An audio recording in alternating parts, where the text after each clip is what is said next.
Как преди време постигнах първите си 250 хиляди оборот?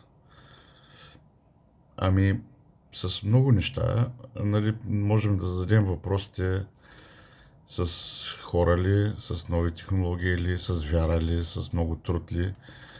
А, просто всякакви въпроси можем да зададем тук. И истината е, че всичко е комбинация от всеки един от факторите. На времето, когато започнах да се занимавам с мебелното производство, тръгнах буквално самичък. След това взех един човек, започнах така да търся начин да си подобря производството и като разходи, и като цена. И тогава започнах да търся кредити различни, възможности от банките и така нататък. Успях, разбира се, да си купя първия циркуляр и да почна да режа сам своите изделия. И идеята ми беше след това да си купи кантираща, поне една малка. Стана така, че нали, зависи с какви хора се ограждаш около себе си.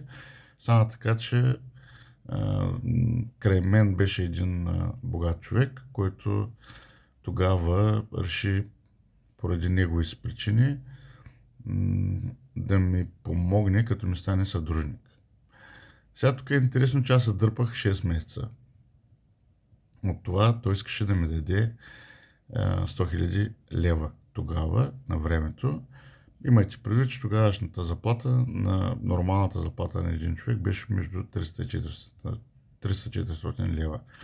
Дори 200-400, зависи от това, какво работиш.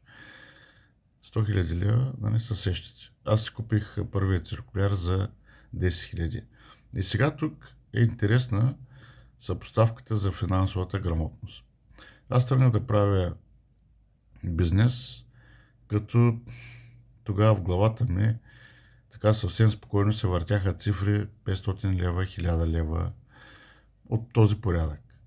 Когато реших да си купувам първия циркуляр, който струваше 10 хиляди, теглих кредит такъв 10 хиляди, някакси това ме улесни да го възприема и започнах да мисля с суми над 1000 лева, до 10 хиляди. Съответно, поръчките, които започнахме да правим тогава, бяха от порядъка на няколко хиляди на месец, като оборот. 3, 4, 5 хиляди и така нататък. Общо за месеца, говорим. И в един момент се появи този човек и каза: аз ще ти дам 100 хиляди, ако станеш съдружник с мен. Разбира се, сградата тогава, с която обитавах, беше много хубава. Щях да взема и следващата. И така, много добри условия се появиха. Аз се оплаших тогава от тези суми и 6 месеца мислих и разпитвах и така нататък. Просто нямах нужната финансова грамотност и нужната увереност в себе си. В крайна сметка, вярата в мен се увеличи и надделя и реших да рискувам тогава, заедно с жена ми го решихме, разбира се. И отидох и приех условията, като поставих и мои, разбира се, на съответния човек и наистина получих и 100 хиляди лева тогава. Искам да ви кажа, че благодарение на тази вяра, благодарение на няколкото съвета, които получих от него, които бяха да взема хора веднага, след като купя машините. Купих машини чисто нови тогава за около 50-60 хиляди, повече, към 100 хиляди лева. Глупости. Не. Толкова 60 хиляди лева давахме за машини, другите използвахме за сградата и там за други неща да обновим. Съответно и започнах да наемам хора. И в началото се чудих, викам, аз наемам хора, ма да решим достатъчно работа. Искам да ви кажа, че Вселената си има закони, който ги знае, който не ги знае да прочете. И в един момент наистина закона за привличането започна да действа, закона на изобилието започна да действа. И в крайна сметка аз наех няколко човека, в началото 4, после още 4. Стигнахме до 13 човека общо с мен. И в крайна сметка вдигнахме оборота на следващата година. Значи, представете си, първоначално оборота ми е бил, да кажем, 30-40 хиляди, максимум дори 20-40 хиляди на година. И изведнъж достигнахме оборот 250 хиляди. Аз се изумих. И в крайна сметка викам, как е възможно това? И когато се огледах, видях, че е възможно.